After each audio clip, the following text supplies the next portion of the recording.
Why? Why the deception? Well, to cover for an investigation that was ill-conceived, ill-executed, botched, that resulted in the death of hundreds of Mexicans, including, well, not including, but in addition, a federal Border Patrol agent by the name of Brian Terry. This was a colossal failure. So if he knew about it or approved certain levels of it and then denied it, wanted to keep his hands off of it so he could blame subordinates and offer them up as sacrificial lambs, then we need to know that. Congress needs to know it, and more significantly, the American people need to know it. And how many people should or will be held accountable, in your opinion? Every last one of them. I have great respect for the Department of Justice. I take no pleasure whatsoever in coming to you and asking for a special counsel to investigate the Attorney General. No pleasure.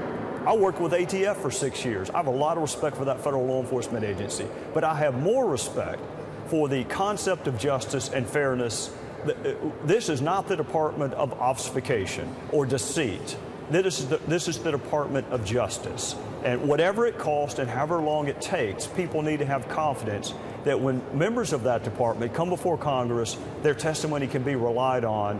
And if it was a botched investigation, they need to come to us and say, you know what, we made serious mistakes, we've learned from them, it won't happen again.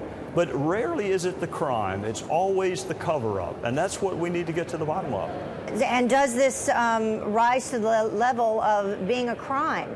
And if so, what will the accountability be? What will happen if it is determined that, in fact, that this intent to mislead was done on purpose? What's the accountability?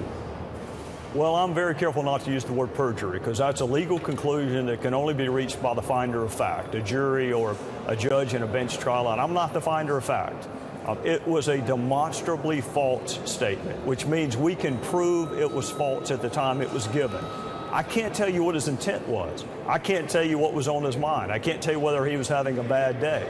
He's the only one that can tell us that, and I suspect he'll have an invitation to come back before Judiciary and Oversight and extrapolate on what was a demonstrably false answer to a question. All right, thank you very much. We appreciate you joining us. Very serious stuff happening there, and we appreciate your insight. Representative Trey Gowdy from South Carolina, thank you. Thanks for your time. Thank you, Ms. Childers.